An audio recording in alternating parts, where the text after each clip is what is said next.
Ladies and gentlemen, boys and girls, welcome back to the Football Stooges. Hopefully we got a full-length episode for you this week.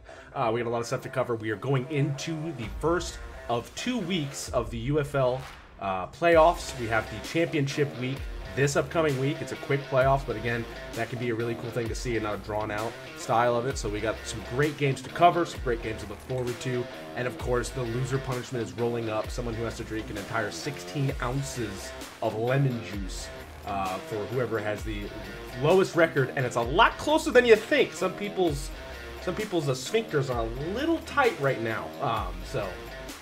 Only got 4 people here in the crew to. Welcome to the Football Stooges, the stupidest way to cover football imaginable.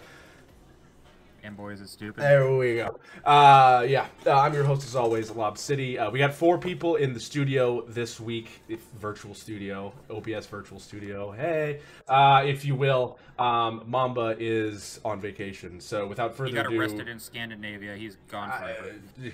Yeah, this is factual.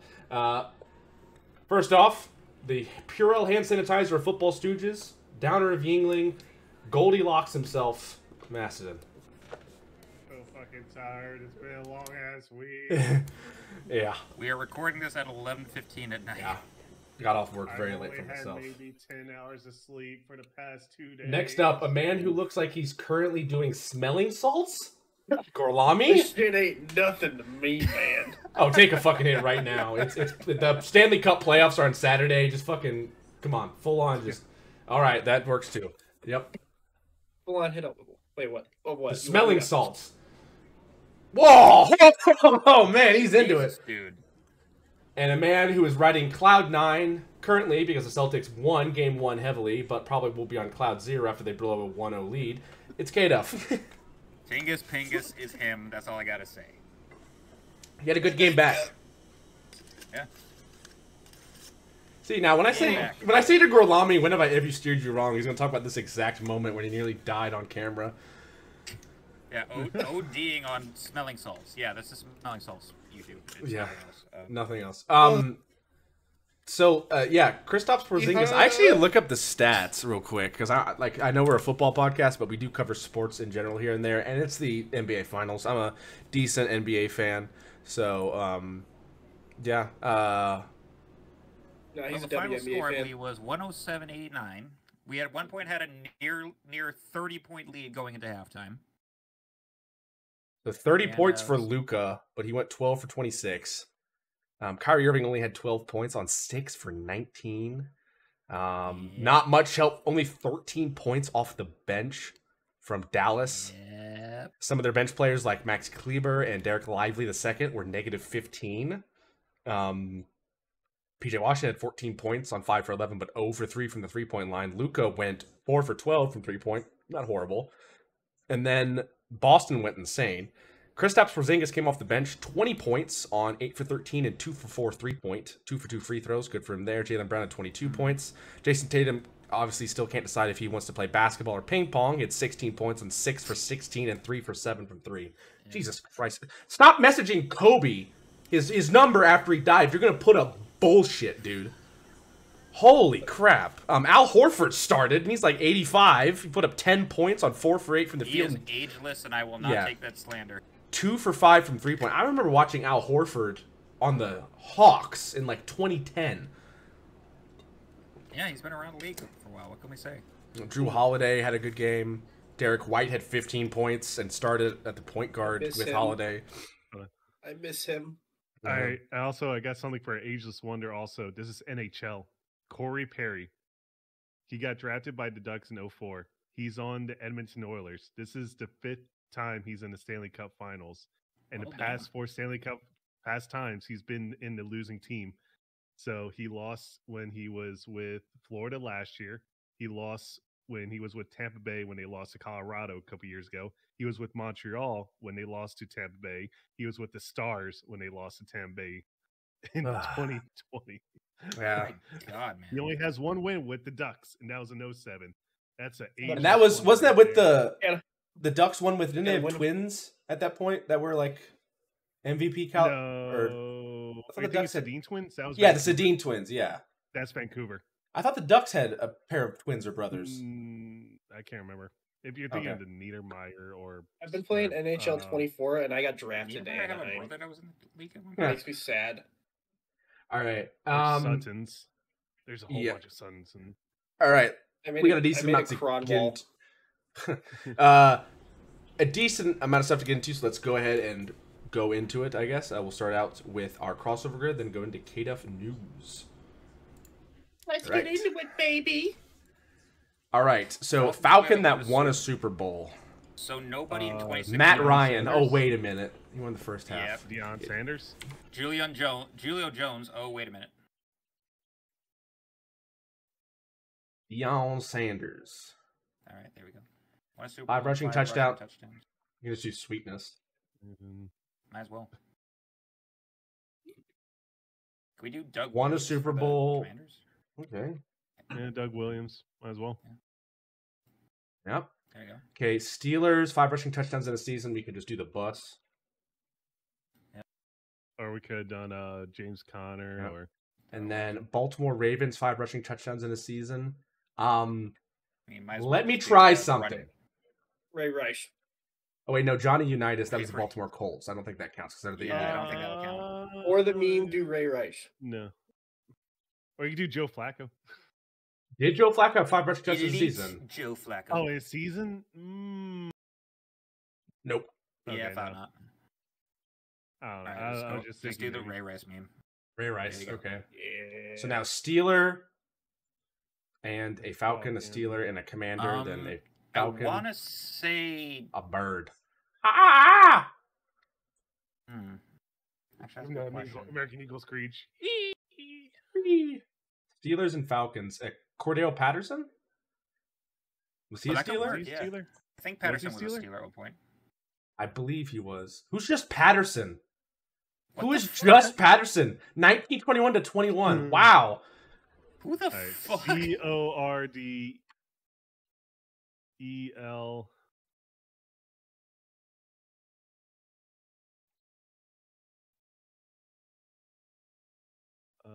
Cordel. Try CORDA. Cordell is. Patterson. There it is. Jeez, long name. Nope. Dang it. No. He wasn't a Steeler. Okay. Then a Raven and a Falcon. Calais Campbell. Yeah, that could Oh. work. He was a Falcon last year. Still a free agent. Old, but still a free agent.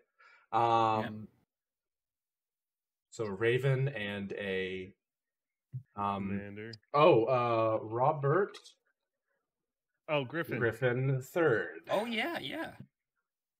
Holy Yeah, shit, I forgot about that. think his last team Commanders- was. Commanders, Wait. Steelers, Commanders- Antoine Randall L. Ooh. I was going to Yeah. suggest, but I don't know if it'll work. Dwayne Haskins. but- AA. ANT. WAA. There it is. There he is. Antoine Randall L. Randall L. Randall L. Antoine Randall L. He was a really good quarterback at Indiana. Weird how good he was in Indiana. Then he became a very good What was receiver. another- Was Bud Dupree ever a Falcon? Ooh, wait a minute. Ducklet? TJ Duckett. Nope. Bud Dupree was. Yep. There it is, Bud There Dupree. you You know who else played for the Steelers and Falcons? go. Michael Vick. Michael Vick. Oh, yes, that's right. That would have worked. Won a Super Bowl, 5 rushing touchdowns in the season. The most popular answer was Isaiah Pachenko. Pachenko. That works, actually. Shout out Yeah, he did Rutgers. have, yeah. Shout out Rutgers. I want to put a whole money line on Rutgers. All right. All right, Danny DeVito. Without further Just taking ado, over the Big Ten. then Washington will at some point, or not Washington. I guess they are Big Ten now. Yeah, it's weird. Anyway, without further ado, KDUF News. Good old Rutgers. Hey, what you know about I've been Rutgers? smoking at Rutgers for 75 years. Okay. Down a Not Swanson the here. All right. Okay, so going into KF News, because we lost it last week, I'm just going to run down 5 things from last week that we missed because thing. Number 5, 2 major changes could be coming next season as the NFL plans to test out all optical trafficking systems as a alternative to chain gangs for line-to-gang rulings. And the NFLPA has put out a proposal that would eliminate preseason OTAs and minicamps in favor of a long training camp schedule. We'll see if those get accepted or approved and see how that goes next year. Going 2, more legal woes for the Chiefs as police in Alabama put out an arrest warrant for defensive tackle Isaiah Buggs for animal cruelty charges after multiple malnourished He's a practice player. dogs were found at a property he rented. He has since turned himself in, and also no update for the sexual assault lawsuit against now Commanders kicker Brandon McManus when he was on the Jaguars last year. The only news that has come out of that saying that head coach Dan Quinn had no idea, neither did the rest of the Commanders organization, on the suit when signing him. 3, the big signings of last week, which we missed because obviously we lost the footage for it. Texas wide receiver Nico Collins, 3 years, $72 million deal. Jets are signing former Bears running back Tariq Cohen, who has been unable to play since 2020 due to multiple injuries. And the 49ers wide receiver signing we've all been waiting for, Jawan Jennings, 2 years, $14 million. Still nothing on Ayuk. Number 4, Cardinals center Billy Price announced his retirement after emergency blood clot surgery last month to focus on his health. He played 6 years in the league with the Cards, Bengals, and Giants, and won a national championship at the Ohio State University. And finally, because I actually forgot about this in the original edit of last week, there's been another Antonio Brown thing. He has filed for bankruptcy and apparently owes nearly $3 million to 8 different creditors. This is a guy that made over $80 million in his playing career and now has reportedly less than $50,000 in assets. If you're living under a rock, you're probably wondering to yourself, where's all that gone? Well, let's see. Child support, legal fees, settlements for a number of suits against him, and the biggest one being a $1 million lawsuit for a moving truck driver he assaulted after not paying him for his services. A subpar rap career, buying an arena football team and running into the ground, biting the hand that feeds you by bad-mouthing Tom Brady when he offered you health and help. You know, the usual wealth squandering things you do when you're a CTE-riddled fuckhead. But anyway, yeah, that's all for last week. Going on to current news. Injuries. We already have our first out-for-the-year NFL player, that being Colts safety Daniel Scott with a torn ACL he suffered in minicamp this week, in which he also missed his rookie season last year to the same injury, so this guy just cannot catch a fucking break. Shorter to long-term stuff as we're getting closer to training camp. Both Texans offensive tackles, Titus Howard and Laramie Tunsil, are both on track to be available after suffering knee injuries last year. Colts wide receiver Michael Pittman Jr. will be missing the rest of minicamp with a knee injury for himself. Lions defensive tackle DJ Reader is still coming back from a quad injury and will not be ready by the start. And Giants wide receiver Gunnar Olszewski also going to be missing the start with an ankle injury. As for UFL stuff, as we go into questionables, Panthers tight end Cole Hicatini is dealing with an ankle injury. Both Brahmas running backs Anthony McFarland Jr. and John Lovett are questionable with shoulder and chest injuries, respectively. Battlehawks linebacker Chris Garrett is in concussion protocol, and Stallions running back Larry Roundtree III has a foot injury. Other questionables for NFL training camp stuff. Jets running back Breece Hall reportedly had a lower body injury, according to head coach Robert Saleh. We don't know the extent of it, but it doesn't sound serious. Panthers running back Miles Sanders with a heel injury. Bears cornerback Kyle Gordon with back soreness was out this week. Colts quarterback Anthony Richardson was held out of the final offseason practice for shoulder soreness, which is once again the injury he suffered last season that kept him out for the majority of his rookie season. And a pretty scary one that actually happened today. The Chiefs have suspended practices for the remainder of the week after defensive tackle B.J. Thompson suffered a seizure and cardiac arrest during a team meeting. He is currently in stable condition, but our prayers go out to him. Going on to signing news. Off the field stuff. The Browns have extended both head coach Kevin Stefanski and general manager Andrew Berry to extensions. There's been no word on length or monetary value to these, but it's apparently the longest tenure a head coach GM combo have had since 2020, which is pretty insane. But, well, when you talk about the Browns, that's not really a surprise, to be honestly. As for on-the-field stuff, the Falcons have claimed former Patriots offensive lineman Andrew Stuber off waivers. The Bills have released offensive tackle Tommy Doyle and made a interesting signing to shore up their defensive line. They are signing former U.S. Olympic and WWE wrestler Gable Stevenson. He has never played football before. As a defensive tackle. Put some respect on that motherfucker's name. He's a 2-time NCAA champion at heavyweight. Well, good for him. He sucked in the WWE. But they're signing him to a 1-year deal. Okay, wah, it's fucking rigged. Yeah. Wah. All right.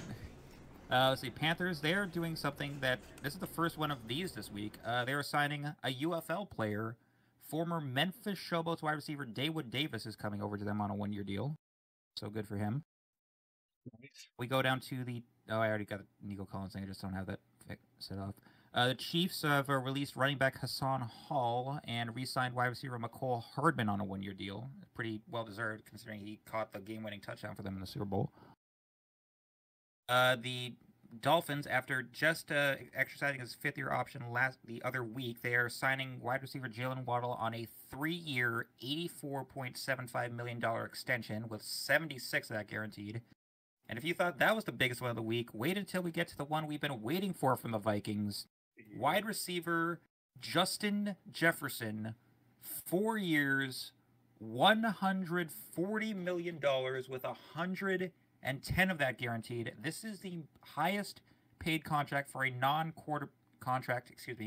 for a non-quarterback offensive player in league history. It's completely reset the market.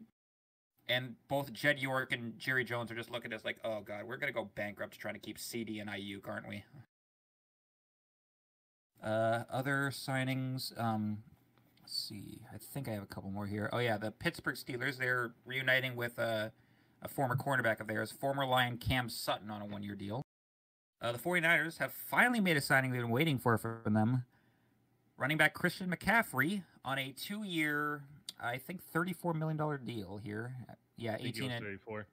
Yeah, 34-36. It says 18. All I've got written down for it is 18 million extension. Per year over very the next good. 2 years. Yep, which is still pretty good. I just suck at math in my head. The Seahawks are signing former Browns quarterback P.J. Walker. Buccaneers are signing former Giants wide receiver Sterling Shepard on a 1-year deal. And another UFL signing, the Washington Commanders have signed former Birmingham Stallion kicker Ramiz Ahmed, not Jake Bates, not just yet at least. So they signed. They signed the Brahmas kicker. Was he the Brahmas kicker too? What you said? Who did you say? Ramiz Ahmed. I've got him listed. I've got his wiki page here. Was on the Stallions before being released in May. I don't know why they wouldn't wait for Bates, but apparently he's maybe already inked a deal that no one's talked about yet. They're still playing. Don't know. Could be. Yeah. Okay. Off of signing stuff, retirement stuff. Not officially, but there have been a couple players that have reportedly been heavily considering or hinting at retirement, including Charger center Corey Linsley, who I believe was also just released earlier this week. Yep, he was released. Giants tight end Darren Waller has also been considering it. And just today, news has dropped that Cowboys guard Zach Martin has hinted that this season may be his last in the NFL. So just more. He's been around for a while too. If I remember. First ballot Hall of Famer too. Like no matter what happens, for sure. Even without rings, that guy is insane. Yeah, I mean he's been a team captain. He's been a stalwart, rock on their O-line. Mm-hmm. So yeah, good for him. Other news outside league, as previously discussed, HBO is going to have a Hard Knocks specials edition following the Giants offseason, and we got confirmation this week that the Bears training camp will be covered in their regular edition, as will be a third in-season version following all 4 teams in a single division. No word on what that division is going to be. Gotta be the North. It's gotta be the North. Holy crap. North AFC or NFC? AFC. It's got to be the AFC North. It's the hood, man. Are you kidding me? Like, you're going to have a ton of draw for Burrow. Burrow will bring fans of both, people who enjoy football as also... That are always perennial championship contenders. Yeah, Ravens have a ton of people, including, Derrick Henry. Then you also have the Steelers, who have a great pedigree in the NFL. Also, Joe Burrow himself is going to bring a large female viewing. I'm going to put that out there. Like... Yeah. And then there's the Browns, but... Let's see. Other news. Former Great Patriots massage head coach- parlors. Oh God. No, we're not talking about Bob Kraft right now. We are talking about the former Patriots head coach Bill Belichick, though. He visited Croatia this week, where he became a Croatian citizen after meeting with their president and PM, and was an honored guest at their national soccer team's victory over North Macedonia. It's not really big news, but it is kind of considering this is the first offseason he's been in the league in like the past 30 years where he's not involved with any team right now. So, Can he even having speak some fun. Croatian? Well, apparently his grandparents were originally from there before emigrating in the 1900s. So. Right. I always see him like when the NFL does the like national heritage games. He's wearing a shirt that has a Croatian flag, and I'm like, I never knew. Thought Belichick was, I guess it is foreign in name, but I never thought it was Croatian. Yeah, you learn something new today. I honestly thought Polish. It kind of sounds like it to me. Let's see. The Chiefs made their annual visit to the White House, where they were commended by President Biden for back-to-back Super Bowl wins, and even Travis Kelce was invited up to the podium to speak after nearly getting tased for doing that last year.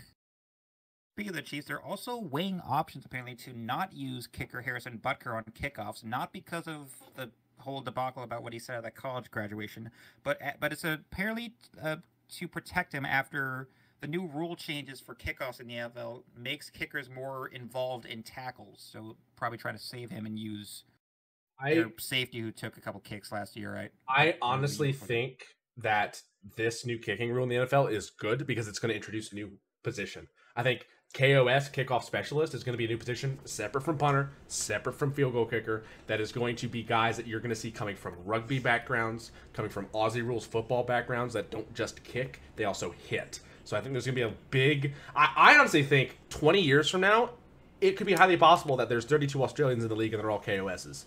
It is true. I mean, the Chiefs already did sign a rugby star earlier this offseason, so they could have already been predicting that and just trying to prepare for it ahead of time. I mean, some guys work. Jordan Mailata worked. That too. I completely forgot about that. Yeah. Other stuff. Even though it was reported that we were expecting it this week, there's still no update after we were expecting the NFL's ruling on the Eagles and Falcons tampering cases involving Saquon and Kirk O'Chains. Oh, yeah, that's right. It sounds like it's going to be like a couple $1 million in fines and maybe a draft pick or two, and probably nothing too exorbitant. But we still have no idea what it is going to be yet.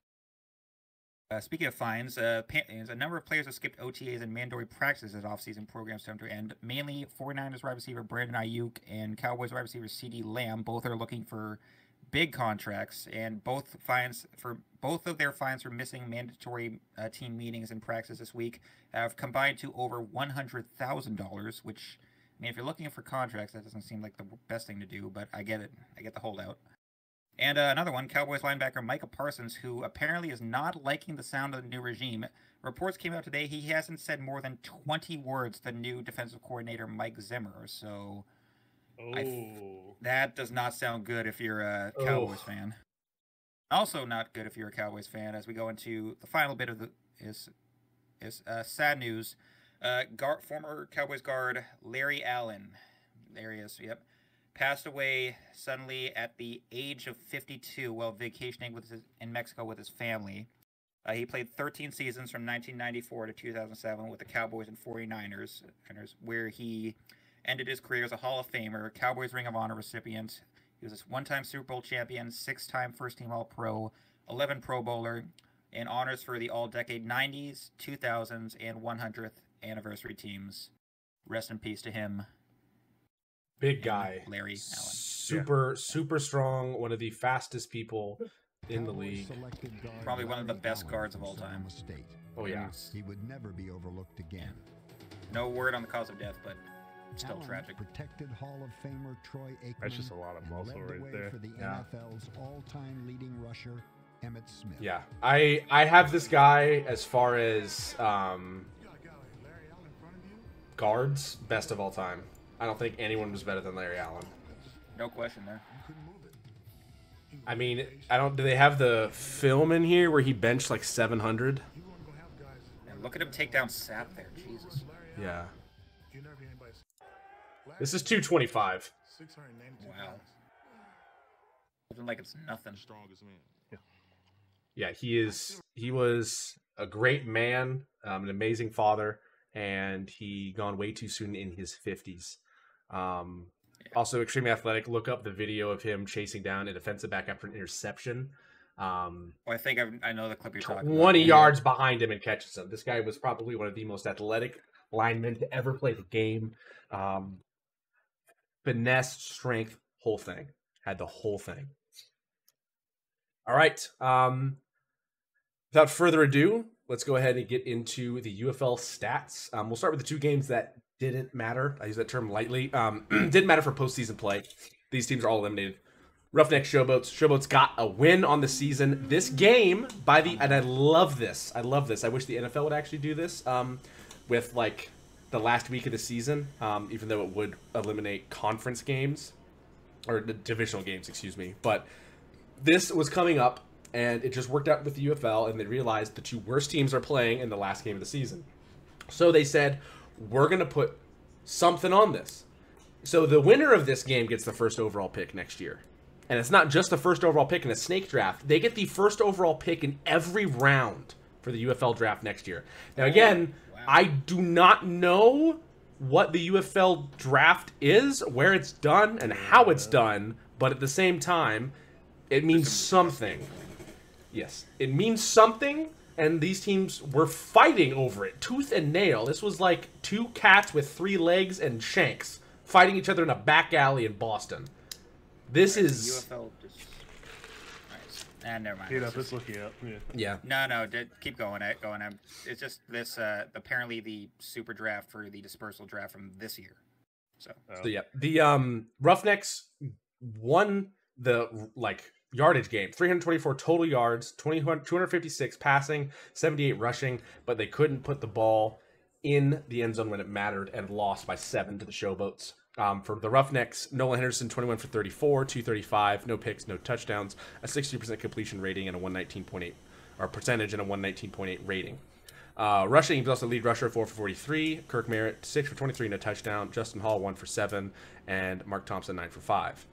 For receiving, Justin Hall, 8 for 69. Kirk Merritt, 5 for 77. A. Ratliff Williams, 3 for 31. Emmanuel Butler, 2 for 26. Cecil Grayson, 2 for 23. Brandon Bowman, 1 for 18. Kiki Chisholm, 1 for 7. Then moving on to the Showboats, Josh Love, their quarterback, 20 for 29 for 153. No touchdowns, 1 pick, a 69% completion rating, or percentage, and a 106.4 rating. Running, Darius Victor, 10 for 52 and 2 touchdowns. Josh Love, 4 for 4, and Titus Swin, 1 for nothing.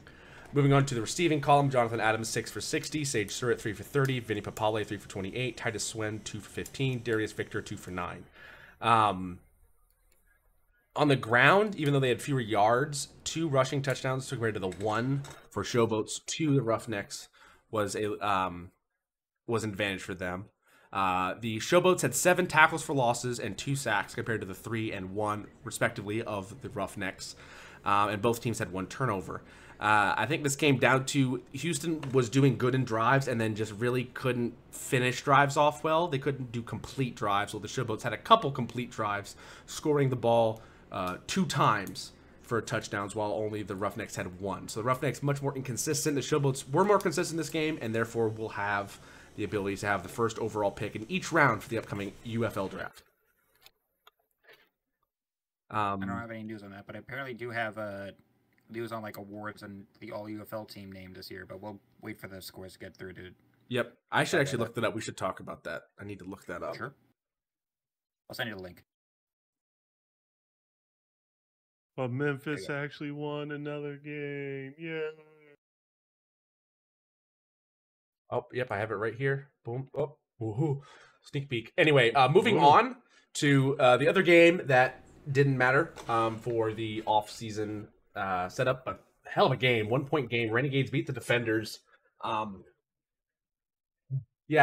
Sad day. They're at home. Beer Snake fans don't get their final victory. So Renegades win the game by 1. Luis Perez, their quarterback, 23 for 37 for 215, 3 touchdowns, 2 picks, a 62% completion percentage, and a 126.9 rating. Rushing, Davon Smith, 20 for 94, and Devin Darrington, 8 for 26, 120 total rushing yards. Great, but for DC, only 38 total rushing yards. Big separation there. Once again, Saul Cannell leading the way, receiving 7 for 52. Tyler Vaughn's 5 for 84 and 2 touchdowns. Isaiah Winstead 4 for 33. Devontae Burrett, 4 for 29, a touchdown, and Davion Smith, 3 for 17. Moving on, DC. Jordan Ta'amu, 18 for 34 and 218, 2 touchdowns, a 53% completion percentage, and a 126.2 rating. Not a great day for him. One pass was made by wide receiver Bree Moore McKinley for 12 yards. Rushing, not a good day either. Cameron Harris, 7 for 31 and a touchdown. Jordan Ta'amu, 2 for 9. And then Darius Higgins, 3 rushes for -2 total yards. Receiving, Ty Scott, 5 for 35. Kiki Katui, 3 for 31. Chris Rowland, 3 for 27. Brandon Smith, 2 for 51 and a touchdown. Alex Ellis, 2 for 19. Darius Higgins, 2 for 16. Vincent Smith, 1 for 43. Not much can really be said about a 120 to 38 rush yard differential. Say what you will, the 3 sacks also from the Renegades help, as well as 4 tackle for losses. DC has been a one-dimensional team for a while, and it worked last year. The league has increased in its level of play, fewer teams, more talent, and it's not, as easy as it used to be. And DC is getting exposed because of their inability to run the football. Unfortunately, yeah. Yeah. A close game, very close game, but just couldn't get it done. Good win for the Renegades. Good way to end the season. Luis Perez still looks like a very capable quarterback, has an ups and downs. Him and Tom, I think, are on very similar levels, even though Luis Perez is more of a pocket passer, while Tom was a much more versatile threat. These are 2 teams that need a couple more pieces to really push them forward. Renegades, I think, really need Luis Perez to take another step forward, and then for their defense to be a little bit more consistent. The defenders need that defensive consistency, but also a good run game. And both these teams could be juggernauts come next season if they put those pieces together. Moving on. I was watching this on vacation with my dad, who is a Battlehawks fan, and me and my wife are both Brahmas fans. So, I mean, AJ McCarron had a decently tough day, but again, the Brahmas defense was very good. There were a couple kind of cheap shots at him. He's coming back after an ankle injury. He went out of bounds once, and a guy lunged for his ankle, which caused AJ McCarron to confront him after the game. These 2 teams are playing the next week, so it's going to be... it could be very AFC North-ish next week. I'll say that. This could get very ugly. Not Malice at the Palace, but, bad. Definitely ugly enough that there's going to be some unnecessary roughness penalties. Yeah. Case Gerbers, the Gerber baby, couldn't do it. Got hurt after 25 for 11 for 40 yards, no touchdowns, 1 pick. Quentin Dormandy came in. He's going to be our quarterback for the next 2 weeks. 15 for 27 for 188, 1 touchdown, no picks, a 56% completion percentage, and 123.6 rating. Morgan Ellison on the ground, 11 for 43 and a touchdown. Chase Garbers, 3 for 5. Marquez Stevenson, 1 for 4. And Pook Williams Jr., 2 for 4. Only 56 total rushing yards. Again, we do not have our lead running back, McFarland, which is hurting us. Great day for Jonte Kirkland, though. 7 for 127 and a touchdown. Calvin Turner, 3 for 36. Pook Williams Jr., 3 for 9. Marquez Stevenson, 3 for 8. Landon Akers, 2 for 26. Justin Smith, 1 for 14. And Lizzie Mack, 1 for 8. Moving on to the Battlehawks. McCarron had a so-so day. 10 for 24 for 115, 1 touchdown, 1 pick. Only a 42% completion percentage and 83.7 rating. That ankle... That's a rough stat line. It is a rough stat line, but he also this is his first game back after not playing football for a couple weeks with an ankle injury. He did rush 4 for 12. As well as Jacob Taylor's 12 for 50, and Carmen 6 for 41, and Ja'Cour Pearson 1 for 2. 105 total rushing yards. They relied a lot more on the rush because they didn't want to work McCarron too much, and also you don't want to show your hand when you're going to play the same team the next week. So fair point. Receiving, Ja'Cour Pearson 3 for 36, Hakeem Butler 2 for 34, Jacob Taylor's 2 for 7, Steve Mitchell Jr. 1 for 22 and a touchdown, Jake Sutherland 1 for 12, Darius Shepard 1 for 4. The Brahmas sacked 3 times. The St. Louis Battlehawks caused 2 sacks, but also the Brahmas had 7 tackles for losses to the Battlehawks 4. Very defensive game from both teams. St. Louis was struggling offensively because of McCarron slowly coming back from injury, and the Brahmas were struggling. No starting quarterback after the first couple drives, and then also obviously no starting running back. So both these teams are not at 100%.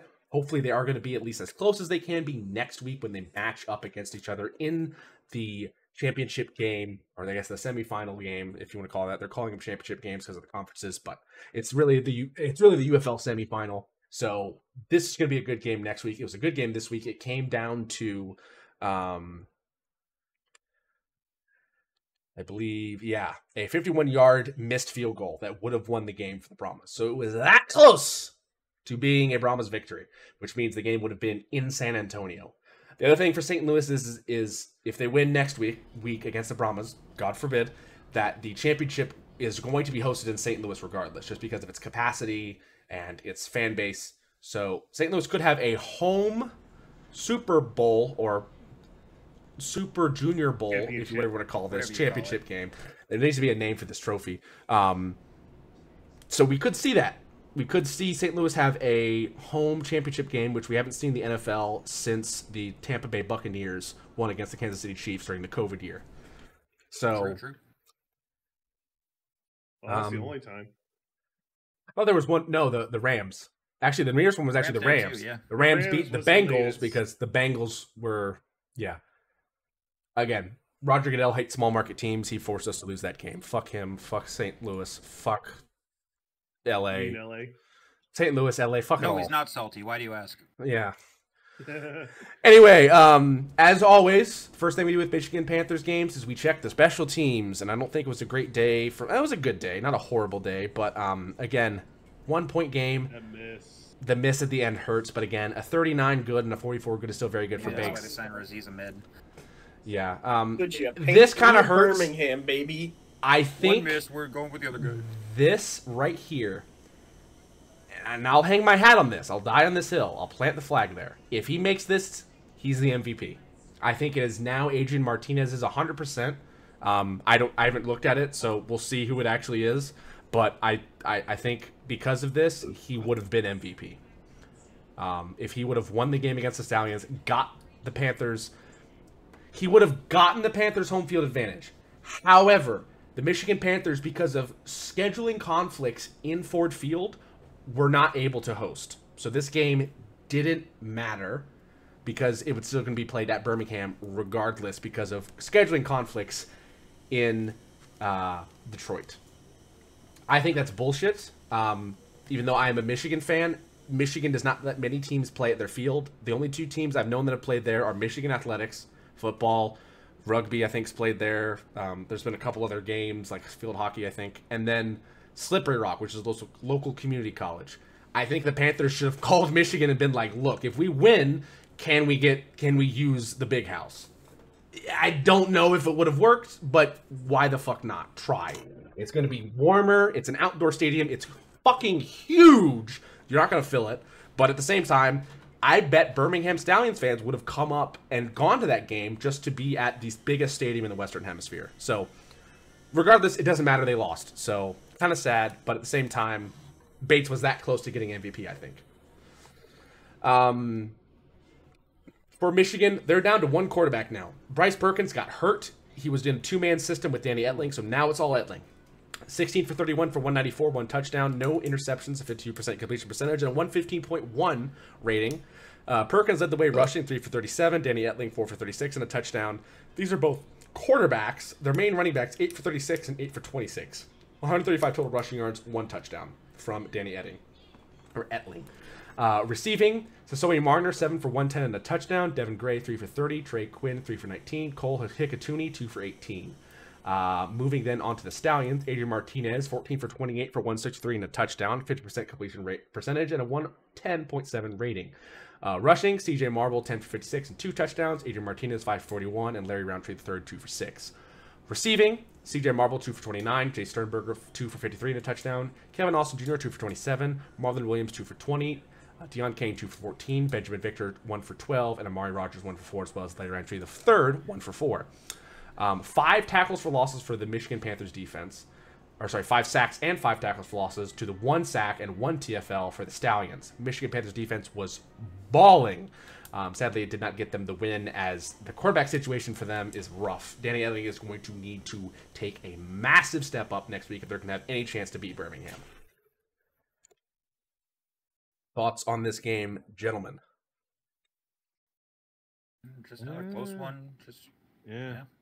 Yeah. Just that field goal miss. Yeah. Tough field goal miss. Again, both games that mattered, again in quotations, were decided by a missed field goal from decent distance.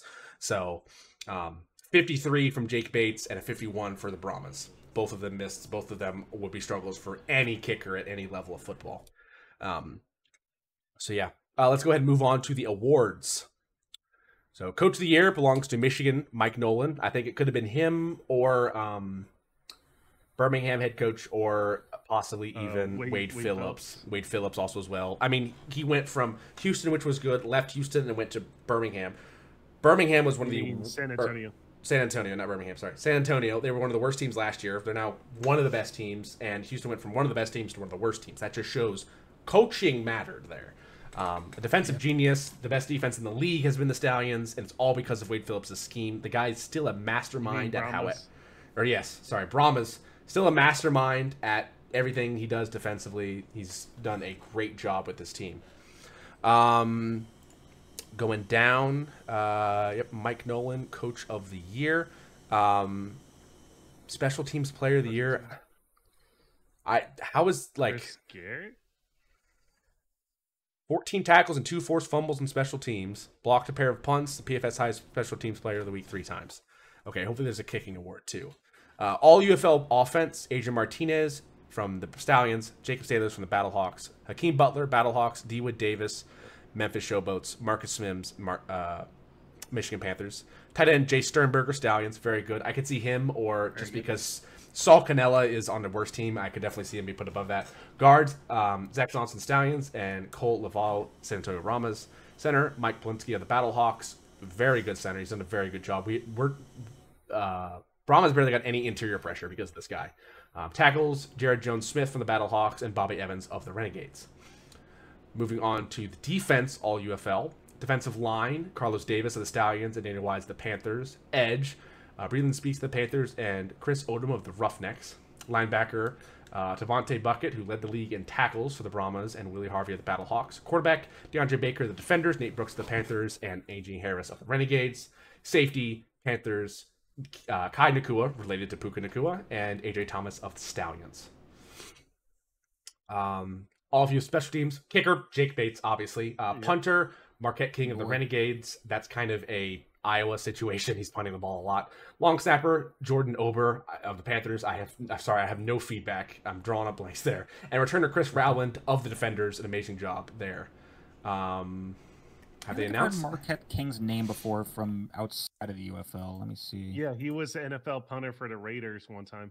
Oh yeah, he was supposed to be like a punting like rock star, and then got a little, I guess, too big for his britches, and and he started sucking, and I went to the Broncos, got cut, and he's been basically on the spring leagues ever since. What you looking for, Lob? Like, have they not announced? I don't know if they announced MVP yet. MVP, Offensive Player of the Year, Defensive Player of the Year. No. Let me go back to it. I don't think they have next week. I mean, they probably be next week. Maybe. We've got the Special Teams Player of the Year being linebacker Chris Garrett of the Battlehawks, but I'm not seeing anybody else. Right. So it looks like the MVP. There's probably. I remember last year they did an MVP, a defensive and offensive player of the year. I hope Jake Bates gets something other than just a first team all UFL. Like, he deserves a lot more. Yeah, and then, I mean, he's great this year. So great is understatement, man. Yeah, probably better than. I mean, yeah, you've got a what the fuck's his name? I just had it. What am I doing? Chris Garrett. I mean, he was doing decent as defensive. But like in your first week, being a kicker who hasn't kicked the football since high school, you were a kickoff specialist at Arkansas. You go out and you tie the NFL fucking record for longest kick and win your team the game, and they're not going to give you anything but first team kicker. That seems like I know he's kind of trailed off after a foot injury, but damn, man. Pretty rough. Yep. All right. I don't know.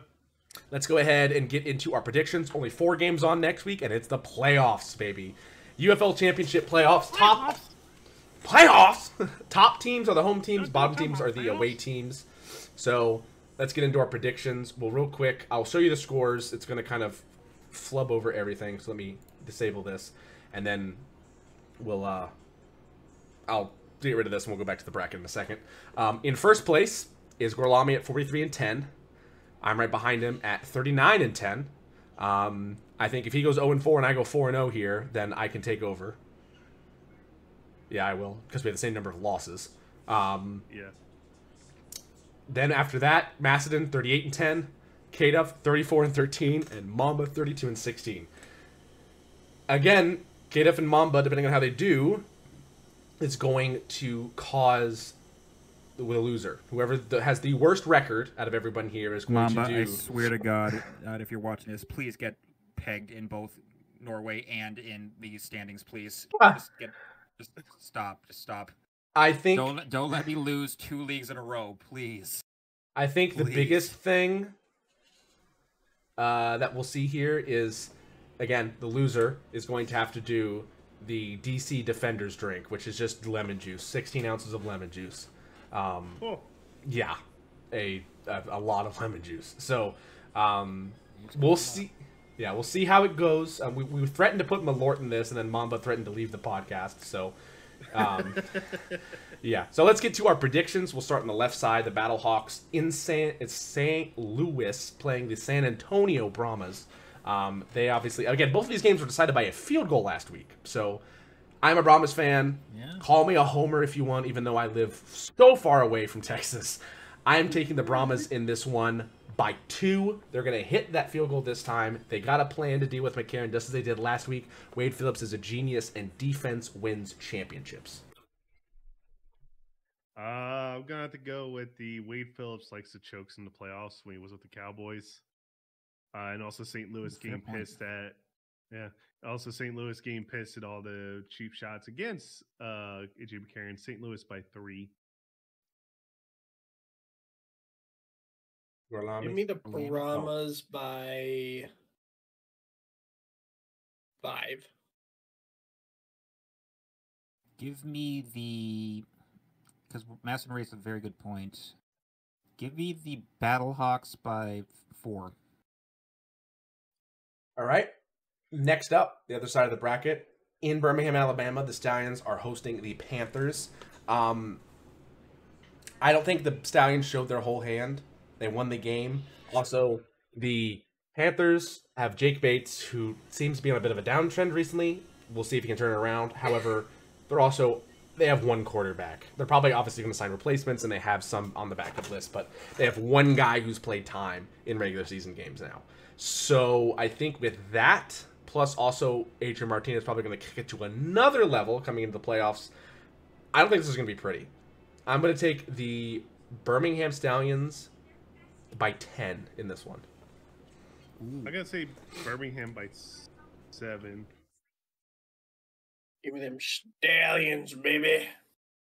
It's going to be a fucking By blood orgy. 9. It's going to be a fucking blood orgy. Give me the Stallions by 7. All right. That wraps up our predictions for next week.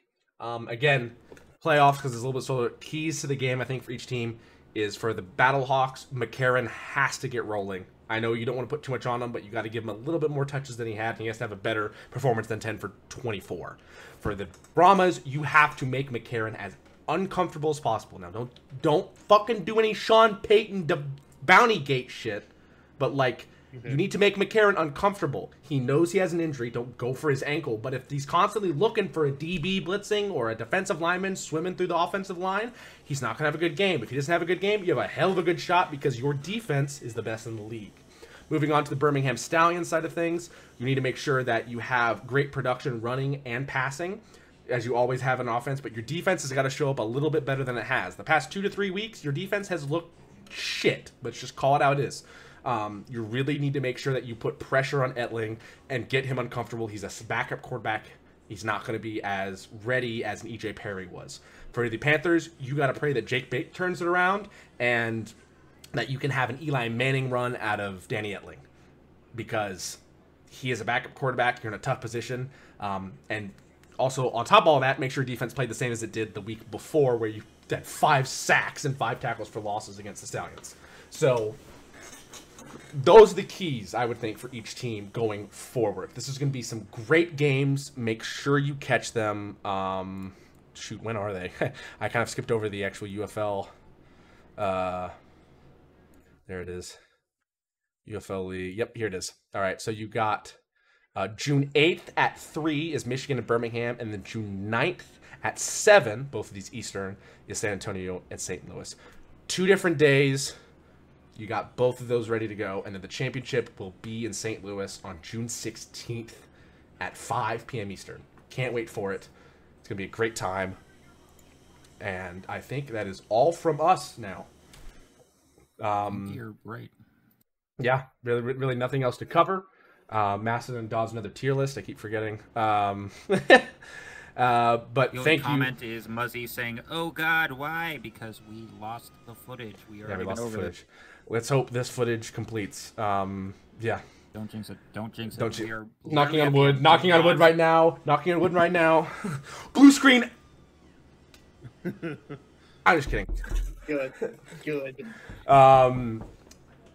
You're gonna freak people out who are listening to this. All 4 of our I know. viewers from Dude, Portugal. I thought it was my fucking neighbor somehow knocking. Oh Oh my my god. Regardless, thank you for watching the Football Stooges. Tune in to the UFL Championship games. The semifinals, they're going to be great. They were one. Stop. That one They wasn't were. me. They were 1-point games. Both of the, or 1 or 2 point games for both of those games. They're going to be repeats. Obviously, there's some of that, but teams are going to have to pull out a lot more from their playbook to make things interesting. These teams know each other by now. This is going to be the 13 meeting for each side. It's going to be great games. Enjoy football. It's winding down. We're about to get into the true off season where there's going to be no football. So there's the UFL, and there's a bit of a break before the preseason starts. So relish it. It's about to come to an end. And most importantly, run the damn ball. Have a good night. This shit ain't nothing to me, man.